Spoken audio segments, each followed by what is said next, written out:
Hey, I want to welcome everybody back to another Friday Love and Learn. Great way to wrap up our week, have an opportunity to hear from a number of different people in our ESU network and beyond, actually, today, down in Texas.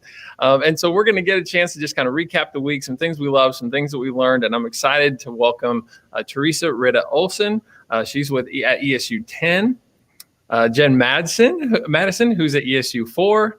And joining us from the ESC 12 in Texas, Andy McNair. So thanks to everybody for joining our conversation today.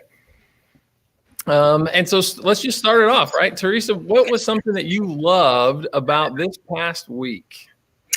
Well, I thought long and hard about this when you gave us this assignment, Andrew, and I think what I loved most about this week was really the focus that I got to have on social, emotional, and behavioral learning. Like I got the training on Tuesday that we got to sit through. I didn't get to go through Wednesday, but Tuesday was wonderful. I had my night class last night where we meet with educators once a month and we talk about cultivating emotional resilience with them. It was really refreshing, and I love that even though we're all going through challenging times, we can still talk about the things that we need the most to help us get through them. Yeah, and this time has really brought up that conversation really to the forefront in a way I feel like it's not been before. And someone asked me the other day too, what do we think we'll take away from this time the most? And I think that is going to be one of the big pieces, is just an attention to teacher mental health and wellness. And that's awesome. Sorry, great start. Jen, what were you loving from this past week? Ooh, I love that too, Theresa. So thanks for sharing that. I actually also loved my work that wasn't at all COVID related this week. So I feel like our work is so different right now. We're used to being in schools often, with teachers often, even with kids often, and that hasn't happened as much. But this week I got to have some one-on-one conversations with curriculum directors and other teachers about all kinds of topics like ELA standards and curriculum, which is my heart, and English learners and programming, and just how to serve them better, and just good, downright effective instruction. So those filled my soul this week. Oh, that's terrific. That's getting a chance sometimes to look up from the hardships of the present moment and back to the work that you're most passionate about can be really, that's a bucket filler. That's pretty cool. Andy, how's things going in your world? Yeah, things are good. So mine is a little bit different, but it connects really closely to what Theresa was sharing. And it is simply, I think this week for me, I've been really intentional about walking every day, like just going for a 3-mile walk. I've been super consistent and really intentional about that. And in doing that, I usually listen to a podcast or something that I'm interested in learning more about. And so not only am I walking and kind of getting outside and getting some fresh air, which is good for all of us right now, but also just being intentional about that time to reflect on what's happened this week, to reflect on, the educational experiences that I've had, the contact with teachers, those types of things. But just taking care of myself, like you were talking about, Theresa, and being able to take some time away from work and do something that I enjoy has been really, really important for me this week. And it's intentionality that has kind of made it happen. So. I love that word too. That's always like brings about kind of, a focus and just helps to motivate you, I guess, when you find things that you can really dial in on and breathe life into and get good vibes from. I'm going to say my good vibes, my love this week. I got a chance to hang out with my kiddos and watch some of the election coverage on Tuesday. And at 9 years old and at 6 years old, I did not know for how long they would be interested or if they would be interested at all. And they actually were.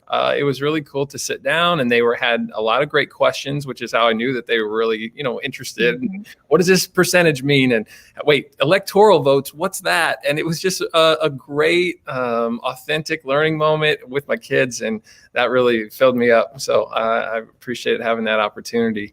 So now we got to focus in on those learns. All right. What are some kind of thing you picked up or you thought was cool, Theresa, over the course of this past week? Well, since you brought up the election, one of the things that I learned this week was how to manage and get myself regulated. I felt very tense this week because of what was going on with the election. And so I was looking for anything, because now that I've practiced self-care and I've been practicing mindfulness for about 3 years, I know what it means to be regulated. and I don't like it when I'm dysregulated anymore. So I'm always looking for new things, new tricks. How do I help myself get out of this dysregulation? And so I follow a group on Facebook about growing mindfulness in education, and they posted a video called Swing Breathing. And I watched it for about 2 minutes, and I felt my calm come back. My anxiety kind of lifted for a little bit. So it was a new kind of breath, and it's just about breathing in for 4 seconds, holding for 4 seconds, and breathing out for 8. But it has this nice little video that goes with it. It just kind of nice music that calms you down. So that was kind of my learn this week. Another breath, another way to help myself regulate. And it was perfect for kids too. That's what they were promoting it as, something that could be used with middle school and high school students. But I was like, I'm good too. It's really helped me. So I promoted it last night in our, I was going to promote it last night in our class, but ran out of time. But I think it's something that I'll share with teachers from here on out. Oh, that's terrific. Jen, what's something you learned this week? Well, one of the things I had on my list was the social, emotional, and behavioral learning concepts that we spent 2 days. A bunch of us spent 2 days learning about. Yeah, it was really great. There were tons of specific pieces of learning in that. But I think the one I want to highlight is some of us also had a chance to engage in the beginning of a new conversation around equity among some of us in this role in our state. And we didn't get too deep into it this week, but it's just, it reminded me of how important it is that we do have those conversations, even when they're hard. And it's something I need to do. So that's part of my learning for this week. Wow, that's perfectly insightful there. A really good point. Andy, what was your learn for the week? Yeah, so I kind of have two things that kind of tie together. First of all, I think that in working with educators and having conversation after conversation, I think it's so important right now that within education, I'm really starting to hear, we hear the phrase so often, like, I'm just surviving, right? I'm just surviving. And I think one of the things that I've learned this week and a little bit before this week is really just focusing on not surviving, but thriving during these times. Like, even with the election and so many of the things that are going on in our world, we have this decision to make of whether we're just going to put one foot in front of the other, or we're going to use this time to grow and develop. And so I think that mindset shift, I'm a big fan of the show Survivor. And I think that some people go on that game just to survive, and they usually don't last very long. But those players like Ozzy, if you've ever seen the show, you have to watch Ozzy.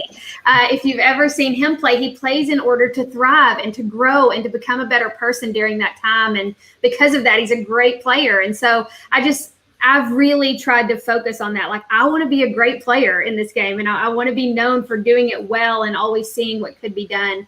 And so one of those small shifts that I think I've learned is that instead of focusing on how will we teach right now, really just every time that starts to come out, how will we teach, to make that small shift to how will they learn? Because that encourages us to grow and to ask that question so we can make the needed sustainable change that needs to happen moving forward. So kind of an aha moment for me, for sure.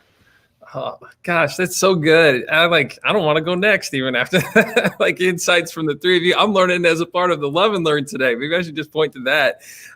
And I'm with you. I like that idea too, that we carry the burdens of the present moment differently if we view it as a challenge, just your like physiological wellness, and being like carries that versus in a different way versus when you would otherwise just have to see it as one step ahead and kind of being stuck in the mire of it all. My learn for this week came from, yes, Theresa, as we were preparing for the lunch bunch next week. So on Tuesday from noon to 1 o'clock, we're going to Central Time.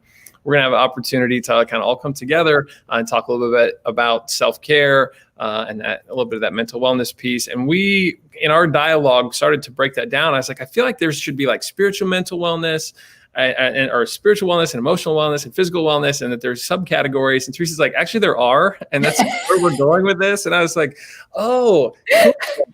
Excited to learn more about that. And so Tuesday, I learned a lot. getting prepared for what we're going to share on Tuesday. And I would encourage everybody to check out that conversation with Theresa, with Julie Downing, and Otis Pierce, who are going to lead. And that's going to be a lot of fun. So thanks to everybody that tuned in to check out our broadcast with Love and Learn. Thanks to Theresa, to Jen, to Andy for joining us for this conversation. And we hope everybody has a terrific weekend.